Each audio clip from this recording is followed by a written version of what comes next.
محمد صلی اللہ علیہ وسلم۔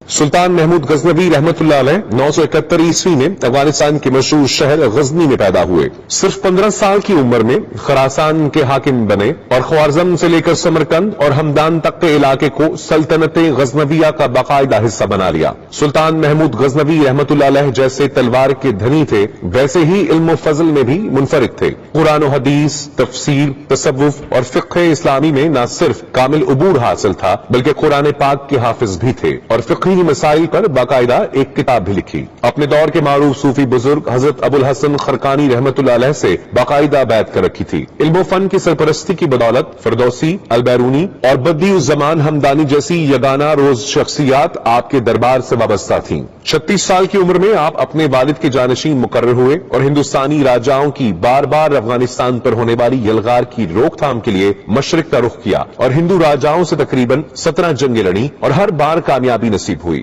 1022 عیسوی میں پنجاب کو اپنی سلطنت کا حصہ بنایا اور 1026 میں گجرات کاٹھیا واڑ میں واقع قلعے کو فتح کیا اور سومناتھ بت توڑ کر تاریخ میں بت شکن کا اعزاز حاصل کیا۔ اپنے 33 سالہ دور حکمرانی میں آپ نے سلطنت کو اتنی وسعت دی کہ موجودہ افغانستان، ایران، پاکستان کے کئی حصے اور شمال مغربی بھارت بحیرہ عرب کے ساحل تک سلطنت میں شامل تھا۔ دنیا کے 5 انتہائی بااثر حکمرانوں میں محمود غزنوی کا دوسرا نمبر ہے۔ 1030 عیسوی میں یہ عظیم مجاہد اسلام دنیا سے رخصت ہو گیا اور غزنی کے موجودہ قصبے سے 3 میل باہر اس مجاہد اعظم کا مقبرہ ہے۔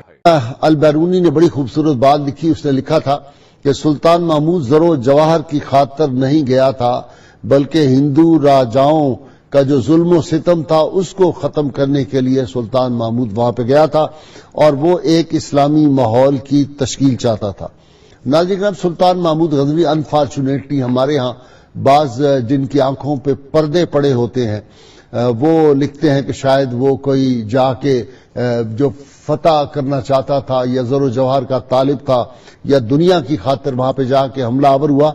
ان ظالموں کو یہ پتہ نہیں، انہوں نے تاریخ کا کبھی غور سے مطالعہ نہیں کیا۔ اگر وہ رات کو وہ جو کڑوا شربت پی کے نہ بیٹھے ہوئے ہوں، آنکھیں کھولے اور بصیرت اللہ تعالیٰ ان کو عطا کر دے، تو سب سے پہلے غزنہ پر جنہوں نے حملہ کیا تھا وہ جو البتگین پہ پہلے حملہ کیا گیا اور ہندو اس دور کا جو تھا بڑا مشہور راجا، اس نے جا کے بلزل ہیگ نے بھی اس بات کو لکھا ہے، بھیم پال نے پہلے البتگین پر حملہ کیا جا کے، پھر اس کے بیٹے جے پال نے سبکتگین جو سلطان محمود غزنوی کے والد تھے ان کی سلطنت پر حملہ کیا۔ یہ پھر سلطان محمود غزنوی تو جواب میں وہاں سے چلے تھے۔ یہ 2 بھائی تھے، ایک کا نام اسماعیل تھا اور یہ محمود تھے۔ تو پہلے کچھ عرصے تک اسماعیل نے حکومت کی، لیکن اس کے بعد جو ہے وہ سلطان محمود غزنوی نے حکومت کی انان اپنے ہاتھ میں لے لی۔ حضرت سلطان محمود غزنوی رحمت اللہ علیہ کی جب ولادت ہوئی تو اس وقت ادھر ان کی ولادت کا وقت تھا، ادھر ان کے والد محترم نے سبکتگین نے یہ خواب دیکھا کہ ان کے ایک آتش کدہ سے ایک بہت بڑا درخت نکلا ہے اور وہ باہر نکلا، اتنا بڑا ہوا، اس کی شاخیں پھیلی کہ ایسے لگا جیسے اس نے پوری دنیا کو اپنے حصار میں لے لیا ہے۔ محرم میں پیدا ہوئے جی، 10 محرم الحرام شریف تھی۔ تو اس وقت یہ ہوا کہ جیسے وہ غور کرنے لگے بھی اس کی تعبیر کیا ہے، تو ادھر سے آ کے خادمہ نے بشارت دی کہ اللہ تعالیٰ نے آپ کو ایک بیٹا عطا فرما دیا ہے۔ تو جب آپ کی ولادت ہوئی تو یہ وہی تالے تھا، وہی جو ہے خوش قسمت گھڑی تھی جس گھڑی میں میرے آقا کریم علیہ الصلوۃ والسلام آپ کی تشریف آوری ہوئی تھی تالے کے اعتبار سے۔ لیکن حقیقت یہ ہے کہ یہ لوگ قدیم شہنشاہ فارس یزدگرد کی اولاد میں سے تھے اور یہ بہت بڑے عالم، علم حدیث کے ماہر اور فقیہ تھے۔ فقہ حنفی کے جو علماء ہیں فقہا، ان کے حالات پر ایک کتاب لکھی گئی ہے جواہر مدیہ، اس میں سلطان محمود غزنوی کا ذکر فقہا میں کیا گیا ہے۔ ان کی ایک کتاب ہے التفرید، فقہ کی کتاب ہے یہ التفرید کتاب، 60,000 فقہ حنفی کے مسائل پر مبنی ہے اور اس کا حوالہ فتاوی تاتار خانیہ میں دیا گیا ہے۔ علم حدیث سے ان کو اتنا شغف تھا کہ وہ اپنے دربار میں محدثین کو جمع کرتے تھے اور ساری رات احادیث سنتے تھے خود بیٹھ کر، اور جہاں کوئی سوال ان کے ذہن میں پیدا ہوتا وہ سوال اٹھاتے اور اس کا جواب ان سے طلب کرتے۔ انہوں نے اپنے دور حکومت میں مدارس قائم کیے، خانقاہیں قائم کی، مساجد بنائیں اور کتب خانے تعمیر کیے۔ اپنے شاہی محل میں بہت بڑا کتب خانہ بنایا اور عجائب خانہ بنایا، جس میں تمام دنیا کے نوادرات انہوں نے جمع کر دیے. جو لین پول ہے وہ اپنی کتاب میڈیول انڈیا میں لکھتا ہے کہ ایک لمحہ بھی فارغ نہیں گزارتے تھے، جب بھی فرصت ملتی قرآن پاک کی کتابت کرنے لگتے، قرآن پاک لکھتے تھے اور اس میں مشغول ہو جاتے تھے. اور محمود غزنوی ایک ایسا نام ہے جس نے کبھی شکست نہیں کھائی. سبحان اللہ. یہ ایک ایسا فاتح ہے، سکندر اعظم بھی جس کے سامنے ہیچ ہے. واہ. دوسری بات کہ اس نے جنگ کے بغیر کبھی کسی کا خون نہیں بہایا. تیسری بات کہ جیل میں قیدیوں کو کبھی سزائیں نہیں دیں، تشدد نہیں کیا، واہ واہ واہ واہ. بادشاہوں سے بھی نہیں کیا. کسی بچے، کسی بوڑھے، کسی عورت پر ظلم نہیں. چوتھی بات کہ یہ جنگ ابھی ختم نہیں ہوئی. اچھا. ہندو کا اکھنڈ بھارت کا خواب، یہی وہ خواب تھا جو جے پال کو یعنی غزنہ لے جا رہا تھا. اور لمحان جو مقام ہے پشاور سے پرے، پہلی لڑائی اور پہلی 5-6 لڑائیاں پشاور کے ارد گرد ہوئی ہیں. یعنی یہ ڈیفینسو وار تھیں، ایگریسو وار نہیں تھی.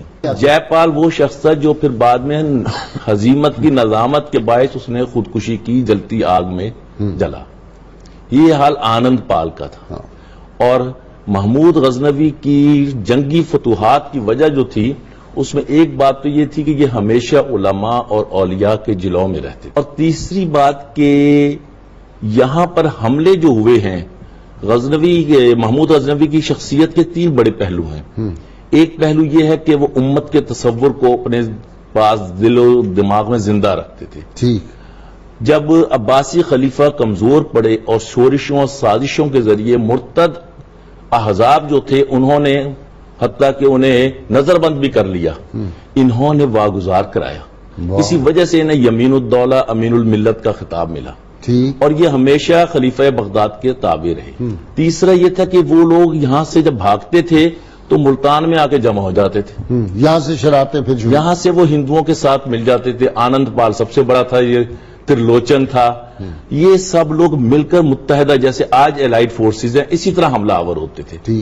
مگر محمود غزنوی کی کیفیت کا حتیٰ کہ سومنات کے مندر کے منظر میں بھی پس منظر میں یہ بڑا واضح ہے کہ محمود شاہ منگرولی یہاں پر ملتان کے گجرات کاٹھیاواڑ میں تو ایک بیوہ آئی جس کا اکلوتا بیٹا ہندوؤں نے مار دیا تھا.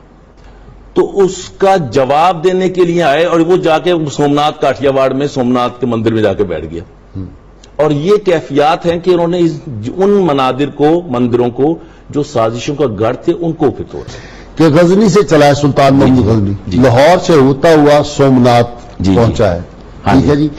سومنات دلی کے قرب و جوار میں اتنی فاصلہ طے کیا سلطان نے، راستے میں کوئی ایک بت نہیں گرایا، کوئی ایک مندر نہیں گرایا، وہیں گیا ہے. تو یہ تو الزام ہے کہ جی وہ مندر گراتے تھے. مندر نہیں، معبد خانے نہیں، اصل وہاں سازشوں کا گڑھ جو آپ نے کہا.